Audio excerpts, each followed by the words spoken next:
बिहार के राजनीतिक गलियारे से एक बहुत बड़ी खबर आ रही है और ये खबर तब और ज़्यादा महत्वपूर्ण हो जाती है जब आपने हेडलाइन में देखा होगा कि नीतीश कुमार के सरकार के सभी मंत्री सामूहिक इस्तीफा देंगे।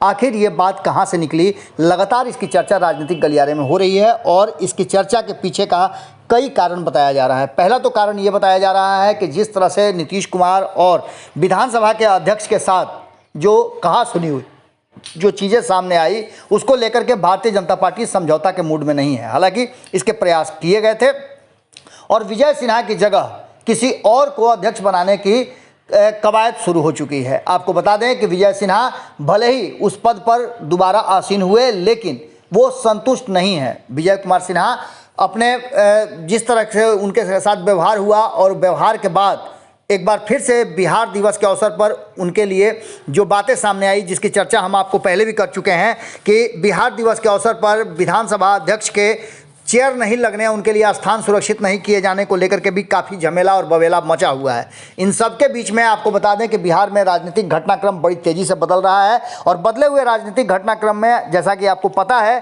कि वीआईपी के जितने भी विधायक थे वो भारतीय जनता पार्टी के हो गए हैं और भारतीय जनता पार्टी के होने के बाद अब उन लोगों के लिए क्या बातें हुई है, किस स्तर पे उन लोगों के साथ समझौता हुआ है, ये सारी बातें अब धीरे धीरे करके राजनीतिक गलियारे से बाहर निकल करके आ रही हैं। भारतीय जनता पार्टी उन लोगों को एडजस्ट करेगा और इसके साथ ही पिछले एक साल में जिन मंत्रियों का जिस तरह का परफॉर्मेंस रहा है उस परफॉर्मेंस के हिसाब से भी मंत्रालय में फेरबदल किए जाने और बहुत सारी चीज़ें करने की कवायद शुरू हो चुकी है। नीतीश कुमार काफ़ी परेशान नज़र आ रहे हैं और लगातार अधिकारियों को लेकर के सवाल खड़े किए जा रहे हैं। इसके साथ ही कहा यह जा रहा है कि नीतीश कुमार अगर ज़रूरत महसूस होती है तो नीतीश कुमार के साथ अन्य लोगों को या नीतीश कुमार को भी इस्तीफा दे करके कोई दूसरी जिम्मेवारी दी जा सकती है। ये सारी बातें लगातार मीडिया में सुर्खियों में हैं और साथ ही राजनीतिक गलियारे में भी इस बात की चर्चा ज़बरदस्त ढंग से हो रही है। भारतीय जनता पार्टी पूरी तरह से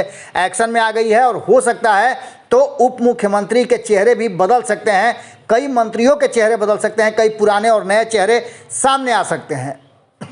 इन सारी बातों को लेकर के जिस तरह की चर्चा बिहार के राजनीतिक गलियारे में मुकेश सहनी के तीनों विधायक के भाजपा में शामिल होने और भाजपा के सबसे बड़े दल बनने के बाद शुरू हुई है, उसमें ये चर्चा भी ज़बरदस्त ढंग से चल रही है कि बिहार मंत्रिमंडल का पूरा स्वरूप बदला हुआ नजर आएगा और कई मंत्रियों की छुट्टी हो सकती है और कई लोगों को नए रूप में, नए प्रारूप में लाया जा सकता है। भारतीय जनता पार्टी पूरी तरह से बिहार पर फोकस्ड है क्योंकि बिहार एक ऐसा राज्य है जहां राजनीतिक रूप से काफ़ी सजग रहता है और इसका असर पूरे देश की राजनीति पर पड़ता है। 2024 की तैयारी में बिहार को हर हाल में अपने कब्जे में रखने के लिए भारतीय जनता पार्टी की पूरी तैयारी है। अब देखना होगा कि नीतीश कुमार इसके लिए कितना तैयार होते हैं या नीतीश कुमार के साथ किस तरह का डील करती है भारतीय जनता पार्टी, क्योंकि बदले हुए परिस्थिति में नीतीश कुमार के पास ऑप्शन बहुत कम है और ऐसी स्थिति में बिहार में कुछ नया भी देखने को मिल सकता है। लेकिन एक बात तो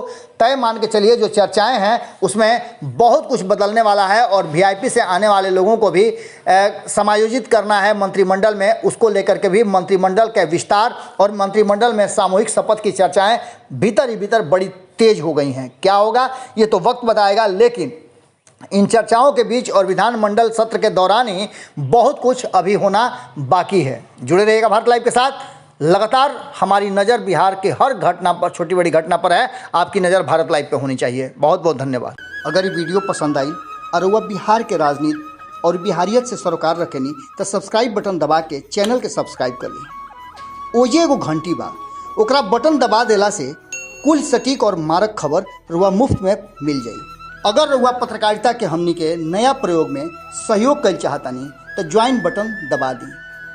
पेटीएम नंबर नोट कर ली 9386816700। धन्यवाद।